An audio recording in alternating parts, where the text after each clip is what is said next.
Yeah, well, you might think that we're at Supercuts at Broadway and Campbell, and you'd be right. Or is it Broadway and Keno Parkway? I don't know. Campbell turns into Keno Parkway right here at Broadway. Anyway, just come out.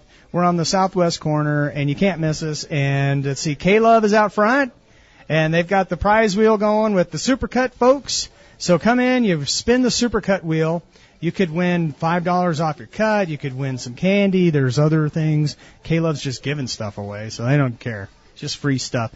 And then you just come in and get your haircut. And then what you do is you bring a new unwrapped toy, put it in the Toys for Tots box, and that'll go to some kid who needs to have a Christmas thanks to you. That's what we're doing out here. So leave work early because it's Casual Attitude Friday in America. And that's what we do in America. We leave work early on Friday. And then we come out to Supercuts.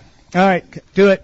All right, here with the Better Business Bureau, Suzanne Miller. Good to see you again. Good to see you again. Thanks for having us. Yeah, well, thanks for coming on. You know, we were at your grand opening there on Stone. That was so fun. Live broadcast. It was awesome. Are you guys enjoying that new locale? We love it. We love it. Downtown is really awesome, and we've actually tripled our walk-ins. So really? We've been able to help a lot more consumers in that location. Oh, that's fantastic. And you have a lot more. You have room to breathe there, too. Yeah. Oh, the space is beautiful. Yeah. And, of course, unfortunately, it's very close to a lot of really good restaurants. I don't know if that's unfortunately or not. I don't know. I don't know. It's good. Because I sure take advantage of them. Yeah, right? You can, and you got to schmooze with the clients. You take them over downtown. You make a great first impression. There you go. Just saying. You go. Food always talks. It does. It does. That's a good way to close the deal. Take them to a restaurant or to Supercuts to get a haircut. Yeah. I don't know. That was a reach. Okay. All right. So we're going to talk all kinds of stuff in the time that we have remaining because I want to get a little bit into the business side too.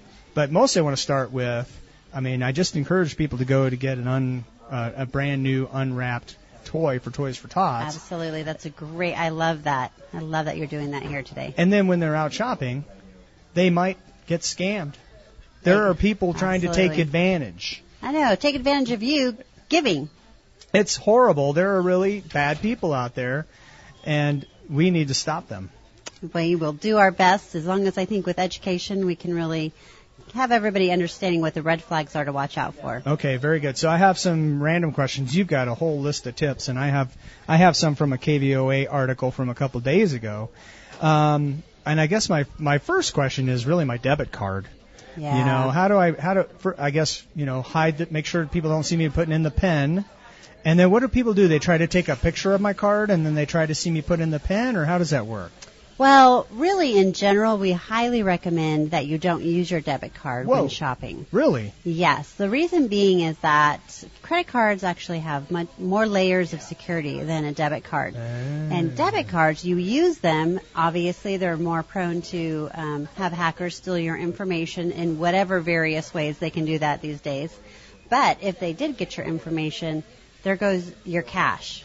Your checking account is gone. So it's not protected. It doesn't have the same fraud protection as a credit card? It usually does. A lot of the credit unions have great ways to get, to help you, dispute the charges. Yeah. However, when you do that, your cash is gone. It's gone until they, verify that it wasn't due, and it could take months to get your money back if you do get it back. And meanwhile, if you're like me, you're living check to check, you're kicked out of your apartment, you're living in your car. Mike, we don't want that for you. We don't want that. We don't want that for you. And you're looking for hot spots, driving around town so that you can get on the internet. Which is a whole other thing with Wi-Fi. We got to tell you about that. Tell me about the Wi-Fi. But before we leave that, let's go back to what you want to shop with is your credit card. Okay. Of course, pay it off every month. That's a great use idea, your credit card. You can get rewards even. Yeah, see, I love my rewards. But when you use your credit card, you have more layers of security. It's not, if somebody steals it, they're not getting access to your checking account and your savings account if it's attached to your debit card. So that's why we really recommend using your credit card when you shop. That's just a safer way to go. That's really interesting. And then, of course, yes, like you said, pay it off every month. You don't want to be paying 18%. Right. With my credit, it would be 18%. Other people's credit, maybe 5%. But, whatever. But why pay more? Why pay more? Just pay it off every month, but you should use that credit card because it just has more layers of security. All right, I'm heading to Vantage West on Monday to talk to my banker. Yeah, we'll get that. We'll get that fixed. All right, Wi-Fi. So, I mean, there's Wi-Fi everywhere. Yes, right? free Wi-Fi. Hey, free Wi-Fi here. Go to the coffee house. Required. It's just free. You know, it'll pop up a website. You agree to the terms, and you're online. And there you go. It's and magic. It's wonderful. It's wonderful if you're searching, for great deals. But when you use right, because when you use free Wi-Fi, there are hackers out there that have all the tools and access to, look at what you're doing. They have all kinds of layers. I'm no IT guru, but it's been explained to me. I just can't explain it to you. Yeah, I can explain it to you. So there's a couple things. They have sniffers, so they can sniffers. That's the word. They can sniff into your phone or my iPad or tablet, whatever, or your laptop, and then they can see what you're doing. Right. They can intercept the signals. They see you typing in your password and your username, and they can just follow you. And then if they're following you into your email, they can see what you're doing in your email. You go ahead and log into your banking information. They now have your username and password to your banking information. Right. Hello. So that's really important that you just use it for basic things where you're not giving secure personal information on there. Right. So Wi-Fi calls because you're saving on your data plan. If you want to know the weather forecast, stuff like that. But let's stay off the secure stuff, right? Right. And I know it's holiday shopping. Everyone's looking for the best deal. So you're in a store and you're looking at coupons or whatever. That's fine. Yeah. When you're just going to store sites, but just don't click on any links that you don't know, who they're from. Yes. And don't go into sources where you have to put in personal information or login information. Yeah. I'm glad you brought up the wider the wider protections when you're online, because I tell people you don't really need an antivirus. Really, your behavior is the best antivirus, because you can have the best antivirus, but if you click on that link from someone you think you know, and it turns out to be from someone you don't think you know, you're going to be like John Podesta, and they're going to be sending your emails around the world. Right. It's really important that you just pay attention. I mean, there's a lot of stuff going on right now. Everyone's got a very full inbox of ads and promotions, so you sort through all of that. But really, if you think that there's a great deal at, say, Dillard's, go directly to the Dillard site and see what kind of ads they have. And if it's real, then it'll be there. Right. And if you see an ad, you could always also hover your mouse over the link and see if it's really going to that site. But there's also what they call the CEO scam. We had that happen at BBB this week. What? Yes, we had our finance director get an email from our CEO saying that they needed to transfer some money. And so this whole scam it was her address. It was her address. But we put the mouse over that address, and it was completely different. Wow. So you have to think about how are these scammers getting you? Well, they're making it personal. They're making it look like they're from people you know. So always hover your mouse over the link to make sure it's real or not. Yeah, and they're really good. They're really good. They're good really at graphics. Good, or they wouldn't keep doing it. Right. They're making really good money. I mean, they are taking billions of dollars just from email phishing scams. Do we know where they live? I wish we did. Okay. And we them. do get a lot of them from overseas, which we can't go after. But we do, occasionally have local people who are just some scammers. 12-year-old in his basement. Just bored, looking for something to do. Yeah. It's a nice challenge to see how many emails he could break into. Yes, it's crazy. Yeah, just take steps to protect yourself. Yeah. So, and this is a little off topic. How much time do I have? Lots of time. So this is a little off topic. I've been getting phone calls lately, and my Google phone is really cool because sometimes the caller ID will be suspected spam caller. Ooh, nice. I'm thinking if that's your caller ID, you're not going to get a lot of success, but I don't know. But usually they don't leave a message. That's a sign. Yeah, it's a sign. I'm glad that you caught on to that. Yeah, I know, right? So they don't leave a message, or if they do, it's like 2 or 3 seconds of silence because I don't answer the phone if I don't know who it is. Right. But a couple times, and I've saved the recordings.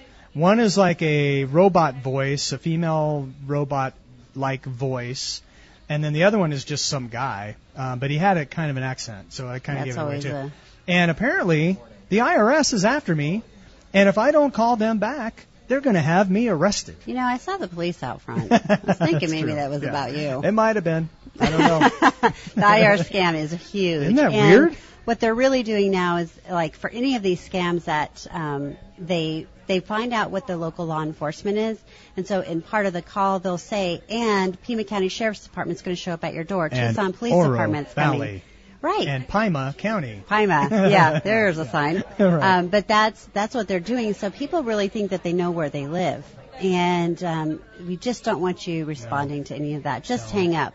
Just hang up. And if you really, like, let's say maybe you do owe the IRS some money, and you're a little worried about it, just call the IRS yourself directly. Go directly to them. And really, we used to say that they won't call you if you owed them money, but they are now. They hired 4 debt collection agencies to call on their behalf. Great. But the thing of it is they can't take payment over the phone. Right. So the mere fact that they're asking you for payment right in there, that's a red flag for you. And they're not going to threaten you with arrest. Absolutely not. Especially not in a voicemail. And they're not calling anyone that isn't like 3 years overdue. Oh, good. So these are just things to know, but you really just reach out. I know you could be on hold for an hour and a half, but it's worth it instead of paying a scammer, a couple $1,000s, and it's not even something you owe. Well, if I'm going to be on hold for an hour and a half, I'd just go down to their office. Aren't they downtown? I don't know. Well, they do have a local office. Yeah, so, they do. Yeah, that's just go an down option there as well. Right, I'll just turn myself in. Yeah, I'm here to be arrested. That's right. Apparently you guys are after me. I don't know. I'm not sure what it is. All right, back to the holiday tips. So what else do I need to know when I'm out shopping? Well, the biggest thing, like I mentioned, is about mobile security because, I don't know, did you read the stats on that? They're pretty phenomenal as far as the stats from last year of online shopping. So for Black Friday, which is coming up. Yes, it is. Smartphones accounted for 45% of page visits and 24% of sales on Black Friday. So that's a pretty big amount. And, the retail traffic was 99 million people. I mean, that's a lot of shopping right there. Yeah. When it comes to Small Business Saturday, I love this. I love that we're supporting local businesses, and that was an estimated $112 million. That's a lot of money. People are shopping. Yeah, and Cyber Monday, 47% of all website visits came from mobile devices. Yes. That's a big deal, and they contributed 31% of the sales, which were $3.45 billion. Whoa. We're talking a lot of money, and Yes. that's a lot of people online that scammers are looking That's for. an attractive target. Yes, Right. Easy. Easy. You've got that many people online. All they need is 1% of that, and they're rich. Hello. Right. Yeah, they're good. Right. They're good to go. So how am I careful then? So we really want the Wi-Fi was a big one on that, yes. but the Public other, Wi-Fi, maybe not. Just not your personal secure information. Right. But the other thing is making sure that all the apps on your phone and your operating system are up to date. Ooh. There's a reason they send you updates, and because they're fixing bugs that have potential security risks. Security patches, you want them. Yeah, just take the time to do that. And you might get new emojis. So I got some the other day. Bonus. Get the new emojis, and you'll have security. Ta-da! Wow. I mean, that's pretty sweet. Or if you're on the iPhone, it'll fix your A question mark, turn it back into an I. Oh, really? Did you hear about that? No, and I've got an iPhone, so really? I guess Well, I'm not paying attention. You didn't have the problem. That's good. All right. Well, Okay, so update. So that's a big one. Do that. That's a big one because, that it's working on your behalf for security. Yes. And then always make sure that your device is backed up. I mean, I take pictures all the time for both work and for personal, and somebody hacks into your phone, you lose all of your data. Someone hacks into your computer, you lose your data. All your memories are gone. All of your financial information, everything just wiped away. And the ransomware, right? So, yes. So there'll be ransomware. You'll click on something you shouldn't have, or they'll get into your computer somehow because they're really good. And then they encrypt your entire hard drive. Everything. And then they say, pay us $300 right. or $3,000, or you'll never get your data back. And people are paying, so that's why they keep doing it. Right. If you're backed up, you'd be like, you know what? I'll just format C. Yep. I got it all on another drive. Yeah, see you later. Yeah, thanks. Thanks, and but no thanks. Clear it all up, change all your passwords, and start fresh. Or you can do what I did. you can get the Google Pixel and on the Google Fi Network, and then you have unlimited storage on Google Photos. Really? Unlimited and full resolution photos and 4K video. All backed up automatically. Unlimited storage, Google Photos, amazing. Wow. What's the app again? It's it comes with the Pixel phone. Oh. When you buy the Pixel or the Pixel 2. And then I use Google Fi Network as my service. Instead, I got rid of T-Mobile, which I love T-Mobile. But Google Fi is even less expensive. Wow. Just a tip, just a free tip, just a free tip. I'm kind of a tech guy. I can tell. Yeah, I'm a You're all over it. Yeah, what is the word I'm looking for? So I'm a self-proclaimed millennial. Oh. I self-identify as a millennial. Okay. Yes. All right. Yeah. Excellent. Right. That's why when I was at your Techie office, nerd. What's your millennial? What's his name? Millennial Matt. Yeah, Millennial Matt. He hung out with me yesterday on the Morning Blend. Yes, that's cool. He was pretty cool. That's he was cool. a big hit. So I got my picture made with Millennial Max when you guys had your right. grand opening, and we can relate. I don't have quite the cool beard and the glasses, but But you do have the similar look. We're getting there. Yeah. Getting there. We actually had our happy hour last night, and we had a bartender that looked just like Millennial Max. That's awesome. So they stood side by side. You can see that on our Facebook page today. All right, we're heading into a break, but can people just drop by and get their picture made with Millennial Max? Absolutely. I mean, we're closed right now, but during the week, During absolutely. The week. Yes. Absolutely. 8 to 4:30. You're on Stone. What's the address exactly? 120 North Stone, Suite 200. So our lobby's on the first floor, but you go up to the second floor, and there's our office. That's where all the magic happens, Yeah. and that's where Millennial Max is. He's in the lobby waiting to greet you. And so then you can ask questions and all that stuff. Yes, and the reason that we have Millennial Max is because we want millennials to know that they're vulnerable to scams. They're the number one target. So isn't that crazy? That's something we really want everybody to understand. Everyone's vulnerable. Because they're really tech savvy. You'd think they'd be most aware, but sometimes you take your device for granted. Yeah, and they're really comfortable with technology. Right. There are bad people out there who want to take your money and do you harm. All right, we're talking with Suzanne Miller, Better Business Bureau, right here at the Supercuts at Broadway and Campbell, or Broadway and Keno Parkway, whichever one. It's the same thing. Southwest corner. Come out and say hi. Bring a new unwrapped toy for Toys for Tots.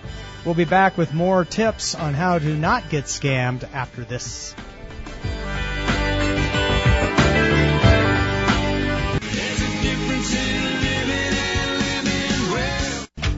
All right, we're back. Actually, we didn't go anywhere. It was just commercials. It's like you didn't go anywhere, we didn't go anywhere. We just had the commercials. Still here. Yep, still here. But that's what people say, like on TV. Welcome back. It's like, I was sitting on my couch the whole time. What do you mean? You guys went away, and they didn't either. They were just sitting there the whole time. It was just commercials. So literal. Yeah, I know, that's very deep. It's Mike, very deep. Especially for a Casual Attitude Friday. I need to lighten up. Good point. We're out here at Supercuts. It's Broadway and Campbell location, southwest corner, kicking off the Toys for Tots campaign. All 22 Supercut locations have the Toys for Tots box. You bring a brand new unwrapped toy, throw it in there. The Marines and their volunteers get together and wrap those and get those to kids who might not get a Christmas otherwise. So that is so fantastic. It's amazing. And everyone knows about Toys for Tots because that iconic Marine, on that stuff. So, yeah. And we have a very generous community, so I know that this is a great program because of that. We do, and we talked about this earlier in the show, but Supercuts accounted for more than half of Toys for Tots toys last year. Wow. Donations through their 22 locations. That's fantastic. It's Yay, really Supercuts. Cool. Yes. Way to go. And Supercuts has a table outside. You can spin the wheel. And so maybe you'll get $5 off your haircut. Maybe you'll get some free candy. Maybe you'll get some other swag they have. Caleb's here, and we're just giving away swag. So just say hi. All that's happening right here at Supercuts. We're talking with Suzanne Miller, Better Business Bureau. How are you? I'm good. It's awesome. It's Friday. Yeah. Did I get you off work early or not really? Because this is kind of work. Our office actually closes at 3 on Friday. See? So I'm staying for you. Fantastic. That's how important this is. So we're making you stay late. I apologize for that. No, this is important. You've given me a great opportunity. That's my usual Friday thing is like, this is America. We leave work early on Fridays. Yeah. And apparently you guys really do. So that's kind of cool. Yeah, we do. I We actually that. just started that 2 weeks ago. Our office closes at 3 on Fridays. I respect that. Yeah, it's a great Especially scenario. since you're downtown. You can just hop on over to street. We miss the traffic. Right? No kidding. Actually, Friday traffic is almost all day. Yeah. It's my worst day driving in is Friday. And I usually drive in about 2 in the afternoon. It's like, okay. It's amazing I don't have anger issues. That is amazing. Driving from Oro Valley to south part of Tucson every day and back. Did we exhaust our holiday tips for not getting scammed? You know what? We will never exhaust the tips for that true. because there are just so many scams out there, so many layers. People just need to do their research and pay attention. That's the biggest thing. How do you guys keep up with it all? You know what? We have an amazing national. We have like former scammers who knew. No, I'm kidding. Who knows how it works? I'm afraid that's not the case. I know, just kidding. But we have over 100 other BBBs across the nation and in Canada. And so we all share information. And, you know, by working together, and we have great partners like the FTC that really help us, and we all feed into each other and give each other information. So we get stats, we do reports. We always come out with, like, the risk index, and the BBB Scam Tracker gives us the information for that. Scam Tracker. Our Scam Tracker is awesome. So this is that holiday an app? season... that would be a great app. That is going to be up. Yes. That would be a great app. I see that coming yes. to fruition this year. Scam Tracker. Scam Tracker. So if you feel like you're getting hit by a scam, you can go to the BBB Scam Tracker, put in keywords, and see what comes up. And it's across the nation and in Canada. So we all put our information in there. And then if you were scammed or targeted by a scam, go into BBB Scam Tracker and enter it so that you warn others. You are the hero by warning others. It's sharing is caring. It's very true, Mike. Yes. That's very true. It's like every time you say you have to go Scam Tracker. Scam Tracker. Yeah, we need a sounder for that. All right, so that's really cool. So everybody in the world can help the BBB help each other. And so do you guys you notice there might be a trend in New England or something, and you see it moving to the Midwest, and you can see things like that happen sometimes? Right, and we all work with our local medias, and then we have our council who does an awesome job with press releases, and we're all just trying to be consistent in our messaging. So it's really great, and we also had some updates to our website this week. So if you go to bbb.org, it'll automatically find us, and it'll automatically send you to us. So it's really, our magic. website is full of information on scams. It's magic. Actually, your IP address usually gives away where you live generally, not specifically. And I think with our new website, you choose whether you want it to know where you are or not. So you have to select that. Yes. If you don't, then you can write it in. A little thing will pop up and say, this website wants to know your location, allow or block. Yep, that's what happens. Okay. And if you don't, then you have to type it in. I'm in Tucson, or I'm in Sierra Vista, because we cover all of southern Arizona. Well, like Fandango, I usually block it because I'm going to put my zip code in anyway. Come on, Fandango. Get it together. If you're listening. All right, just a couple minutes left. So I want to talk businesses. So if I'm not a Better Business Bureau business, how do I become a better call you, right? Right. You can call us. The other way is if you go to that bbb.org, there is a page that tells you all about the benefits of becoming accredited, why it's important, and people will trust you. Click on a link, and it will lead you to putting your information to apply for accreditation. Right. So you can easily do it online or give our office a call. Harder question. Let's say I am accredited by the BBB, and then I get a complaint. Or a couple complaints, maybe more than one. Do you guys contact me and say, hey, what's the deal, dude? Yes, we actually have a very streamlined system because we are really the unbiased party in all of that. So we really want to take, if it's factual. So we want to stick to the facts, Jack. Right, you do an investigation. So consumers can put in a review, which we just verify, and it goes up on their business profile. But if you have an issue and you have a complaint, you want to go to our complaint process, which is on bbb.org. It's all happening at bbb.org. Are these holiday tips on there, too? Yes, they are. Look at that. Just go to bbb.org. Actually, go to bbb.org/holiday helper, and all the tips are there for Black Friday, Small Business Saturday, Cyber Monday. Wow. Yep. That is so timely. Suzanne, thank you. Thank you. This is awesome. Very interesting. I have 5 seconds to say goodbye. Have a great weekend. We'll see you on Monday. May God's love ever be with you.